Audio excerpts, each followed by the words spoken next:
2010, when I was not chosen, I kept away. But I did not leave the party or join any other party or look for any other. I mean, I just all the human UNP. I believe personally that we should go for complete elections. That the people choose what we think you need. But complete election, cooperate thereafter. So all the UNPs did not go to polls. They thought it was impossible to defeat this man. But this is the last election. The huge force emerged, and I think the younger generation played a very big role in that, and they managed to defeat Rajapaksa. So after that, now the UNP guys feel later. They feel victorious. They feel later. They feel that we are going to form a government, and now they are in a top form. This time we are winning. There is no problem about it that we are going to form a government. I have no doubt about that. I think UNP will bring about stability in the country and development, and this and the UNP can bring all the groups together. The line of cooperation will emerge. So I think on the whole we have a good future.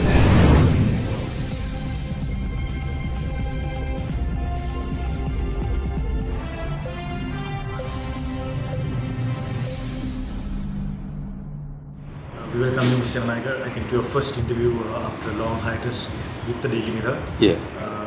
Mr. Naika, what prompted you to rejoin politics, re-enter the political fray? Not that I rejoined, I was always from 1973. I was in the UNP. I first became member of parliament in 1973. After the death of my uncle, Statisan Naika, the by-election, I was nominated by the party. From that time, I was involved in the party. So when last, I was a member of parliament from 94 to 2010. I represented two districts. First, this particular system. I was in Polonnaruwa. This proposed representation that time, Mr. President Premadasa wanted me to contest Polonnaruwa, and I went down his request and won two occasions, on both occasions. Then Mr. Anil Kumar Singh, President leader, asked me to come to Kegol, and I came to Kegol district, and there were two elections. I won both elections. So I never sort of went and kept away, but in 2010. When my name was not included, I just stayed away, but I did not join another party. I was always a UNP supporter. But I believe that there is two conditions must be fulfilled for anyone to do politics. One is that your party must think the party you represent or believe or you have connections with must accept the fact that you are suitable to be put out for the election, and that decision of the party must be endorsed by the people. It's when those two conditions are fulfilled only, I think you have the right, or you get the right to do public service. That's my view about the matter. So in 2010, when I was not chosen, I kept away. But I did not leave the party or join any other party or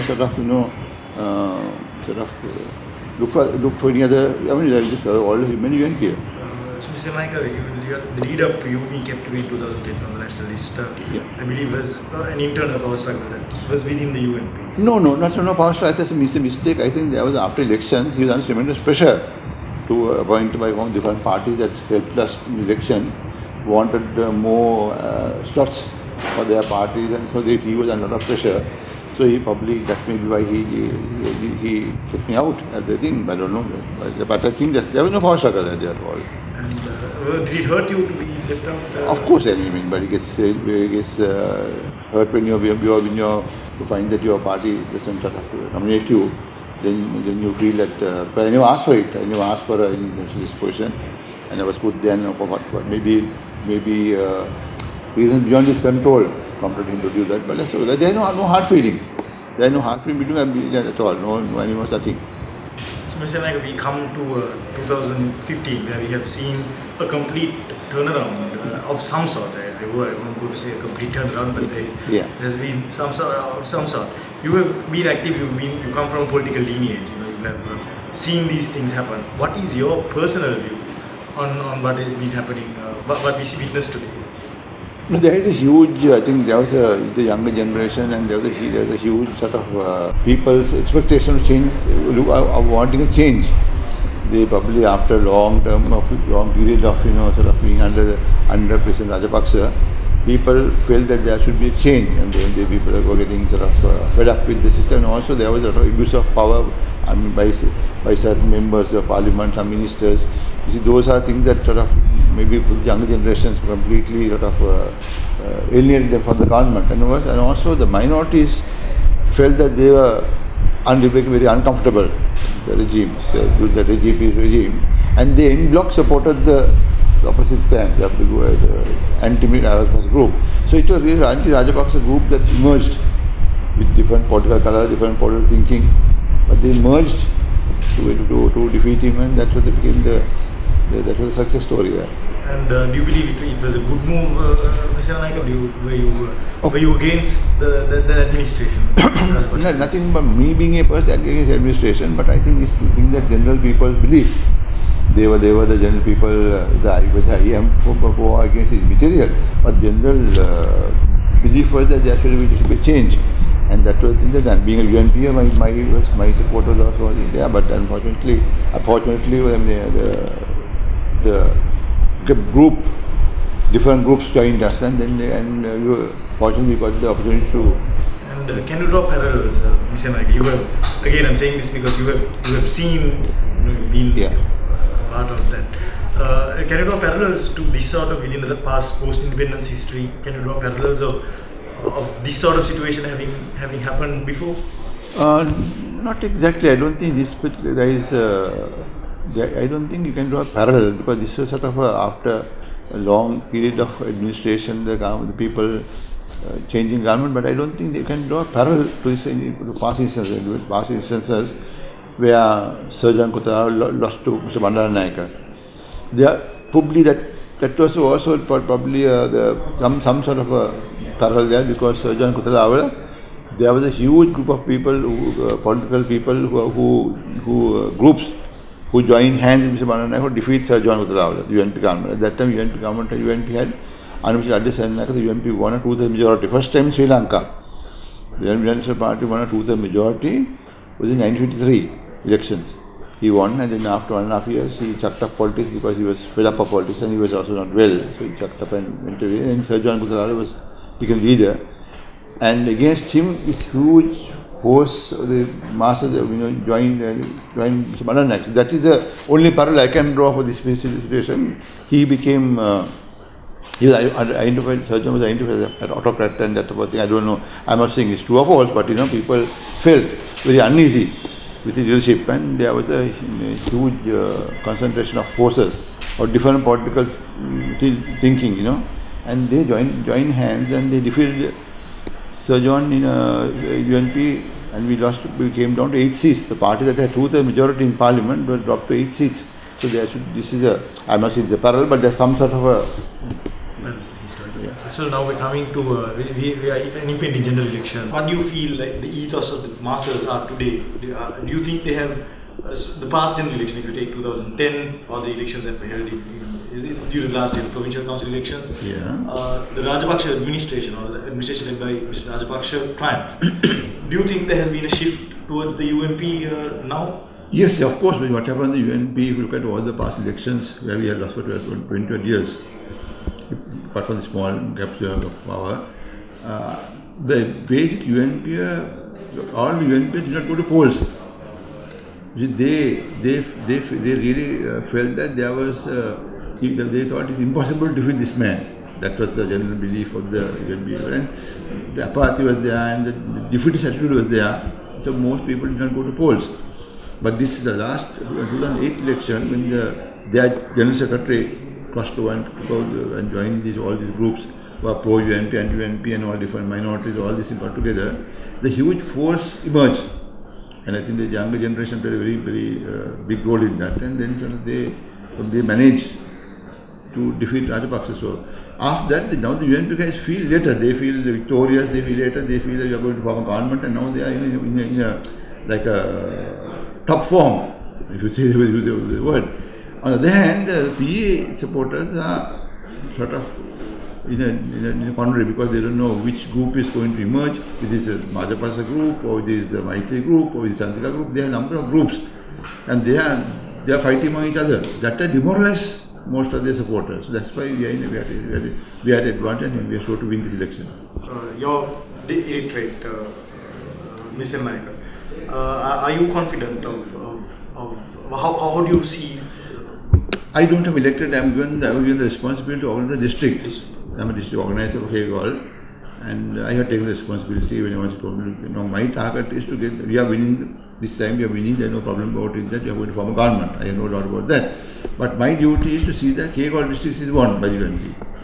So there is a small percentage of votes, so you break away. Now we have got, not percentage, about, in total, about 25,000 difference. This is election. That, of course, is a combination of all the factors. So even if we leave this group out, we have to break some votes that went to Mahila Rajapaksa, president. That I think we can be quite convenient. I'm quite confident that can be done. I'm confident. And do you honestly believe, though, Mr. Naik, you said that you were quite confident that UMP will form government. Yes. But you honestly, looking at the numbers, do you honestly believe that the UMP can emerge as a single, with an absolute majority of 113 seats? I don't know whether you get the absolute majority, but then the Prime Minister has very clearly indicated that he is going to work with other groups who are identified. He has made it very statement to all the media and news media saying that he is going to work not from the UNP government, but he is from a national government with other parties. So that will not be a problem. Even if you don't get a majority, but I think something over majority. But even if you get a majority, he is going to form a government with the help of the other groups. And Mr. Naik, one thing that has always plagued the UMP during, I'm assuming, the past 10-15 years, was its shift towards the right, or its move away from nationalist policies and nationalist politics, and moving away towards the Western imperial, or at least that's what the perception has been among the masses. What is your view as a person who has witnessed the UMP going through this phase before also? This is a charge that I put against Sir John also at that time. But UMP has always had was always right of centre party. We were right of centre all the time. And even Sir John's time also, the accusations were level that we are pro-West, and that was there. So that was also, I mean, it is something that we must counter. We must counter, and we must say that you show that this is our base, this is our UNP, this is what we shoot for, and this is how we have been doing with our policies. So once that is done, I don't think that is a problem. And also now you see that some nationalist elements, I used to put the single Buddhist elements, also supporting these parties, so that image will complete, that accusation will get lost. I don't think it holds any water anymore. And Mr. Naik, do you believe that Sri Lankan politics, one thing that has always been said is that this country has always lacked a statesman. We have had politicians, but we've always lacked a statesman, someone who has been bold enough to take far-reaching steps towards, say, reconciliation, economic development, or so on and so forth. Do you believe that we're still in that rut of lacking a statesman? No, I don't think. I think we are not a statesman. Well, I mean, we have got a from GS and Rajas and then Mr. Manan Naik also. They were giants. The political field. And I mean, even Mr. Premadasa, they did. So you can't say that we were short of any leadership. That's I think misconception. I don't think Yeah, but I was trying to get to it, Mr. Naik. So we have post-independence history. Sri Lanka has always found itself with a lot of political turmoil. There's always been turmoil. Within a decade, there has been something. We faced 3 uprisings. That is, I think, civil war on one hand. Yes, but these unfortunately faced the situations, but that is not like lack of assessment thing. There was the LTT emerged, that communal politics. The communal politics has emerged in Sri Lanka. That is correct. I agree that after 1956, that trend started emerging, and now it had become a potent force. But we have to retrace back our roots and bring the Sri Lankan identity, not single Buddhist, single Tamil, Muslim, or Catholic, Buddhist, Hindu, not that, but the Sri Lankan identity. We are one country, one nation. Yes, and Naika's concept was that one country, one nation. That is the policy we are working with.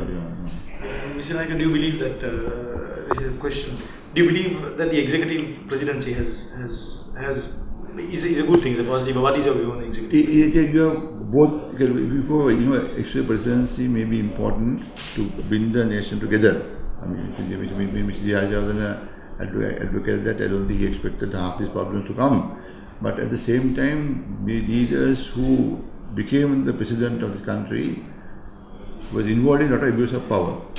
I mean, I'm saying leaders, I'm not telling one person, I'm saying that abuse of power has made people sort of asked for the abolition of this thing completely.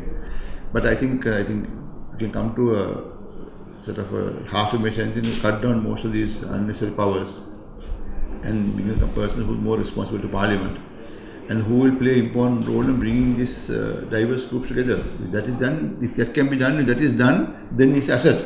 But if that person tries to become autocrat and divide people and destroy parties and bring one group into power and unhelpful one, then it's a disastrous situation. So they have to. That's why I think the 19th Amendment was geared to that, cut down these arbitrary powers, these absurd powers that have been given to the president of the country.